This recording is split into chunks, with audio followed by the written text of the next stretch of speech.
Hey everyone, apologize for this disheveled appearance. I'm here to review, very exhaustedly, the first half of Season 1 of House of the Dragon. Now, I will note that this will be released after Episode 6 airs on HBO Max. Apologize about the delay. It's been a crazy week, but just want to cover some brief thoughts that I had of these first 5 episodes of House of the Dragon, a show that I have truly, truly enjoyed watching these past few weeks and will enjoy for the next several weeks. And without further ado, we're diving in with a big...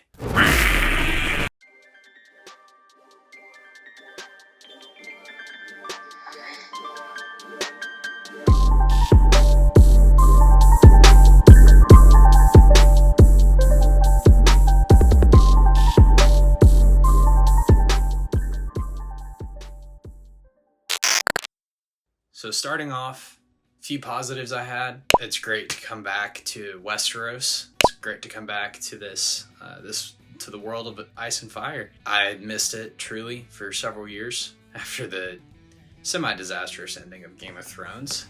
It's the same brutal, realistic world with morally ambiguous characters, palace intrigue, and complicated decisions with no true heroes and no true villains on either side. And that is always exciting, and I apologize. My phone is being stupid. So, carry on. And now my dog is barking.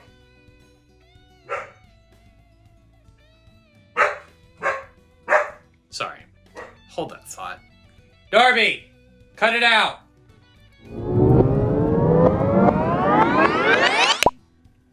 Okay, I think the danger is past. I'm at the beach right now, so things are a little chaos. I just said a little chaos. Wow, Matt Cawthon would be very proud of me returning after that chaos. Some other positives.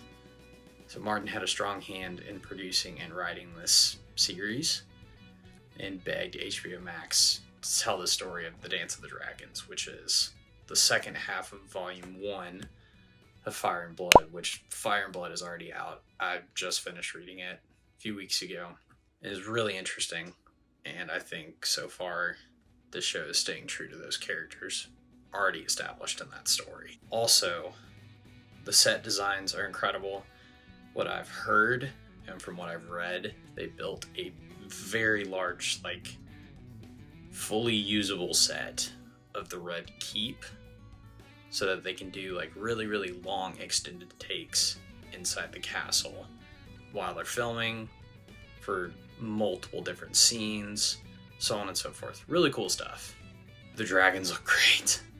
The scene where in episode 2 where Rhaenyra goes to Dragonstone to confront Daemon, it was shot in the volume similarly to how Lucasfilm shoots The Mandalorian, shot Book of Boba Fett, shot Obi-Wan Kenobi.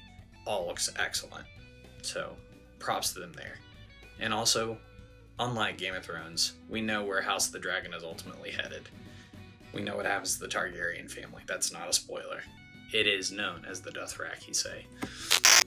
I know I look high right now, but I'm just really tired.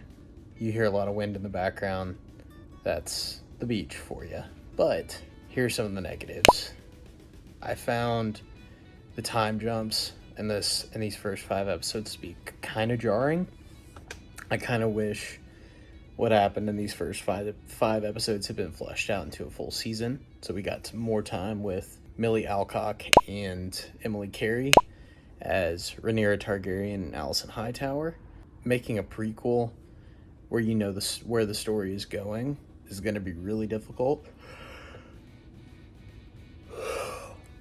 I also think making a prequel in which you know where the story is going ultimately is going to be difficult regardless of the story that you're in, because you have to work within those parameters, and that's just hard.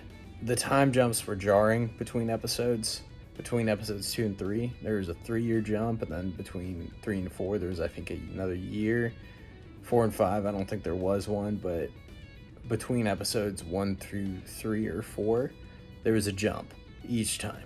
And that was really kind of like, what is happening? Also, we don't get to see much more of this world other than King's Landing and a couple of other major castles in the nearby area, which is fine, but I want to see more of this world. And lastly, there weren't as many fantasy elements, or there have not been as many fantasy elements in these first 5 episodes as I would have liked. I'm hoping that will change. But also, I just realized I needed to mention this. Fire and Blood is not told the same way as the other A Song of Ice and Fire books, because it's not told inside the heads of the characters. It's told as a history, and it's told as if an unreliable narrator was speaking it. So there's several narrators in Fire and Blood, and that makes it kind of hard to follow and kind of hard to get into the heads of these characters. And so you can tell that the showrunners are kind of making up what these characters are supposed to be like as they go, but at the same time, they're doing a really good job of portraying who I think these characters should be. Some brief themes I want to cover I think have been relevant to the story so far include, I'm not going to go into these in depth, I'm just going to lightning round style go through these.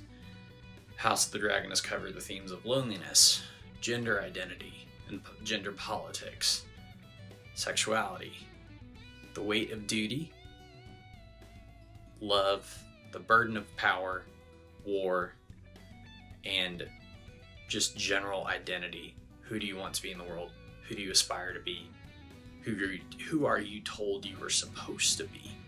So on and so forth. And that has created some really interesting dynamics between, say, like Rhaenyra and Alicent, or Rhaenyra and Criston Cole, Viserys and Corlys Velaryon, Viserys and Daemon and Rhaenyra, which is basically, I've heard House of the Dragon compared to a giant ass high fantasy medieval soap opera, which is not too far from the truth, but it's still equally compelling and magnificent to watch because each actor and actress does such a great job performing.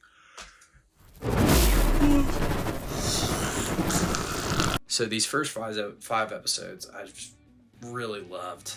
Again, they've had their negatives, but it's definitely a return to form in the Song of Ice and Fire world brought to screen. I'd have to give it, honestly, an 8.9 out of 10 is where I'm sitting right about now. I think they have so much more potential, and although in the scenes in episode 5, the most recent episode that I've seen, were to be expected in that situation in Westeros, but at the same time, it's like, okay, we've seen enough of this. These are characters we're not really attached to. Can this not be a trope inside of Game of Thrones or House of the Dragon? 2 shows known to subvert the common tropes of fantasy and sci-fi. But putting that aside, the show has a lot to say about what's going on in our world today, with balances of power, men and women and their gender roles, and just palace intrigue in general. And I think that's the way Martin wanted it to be. Ultimately, what we are looking forward to is more dragons. Love the dragons. They're great. They're here to stay. We're back in Westeros. It's just marvelous. So stay tuned for more. Thanks for tuning in. Hope to catch you guys soon. But until then, you better remember. Driver picks the music. Shotgun shuts.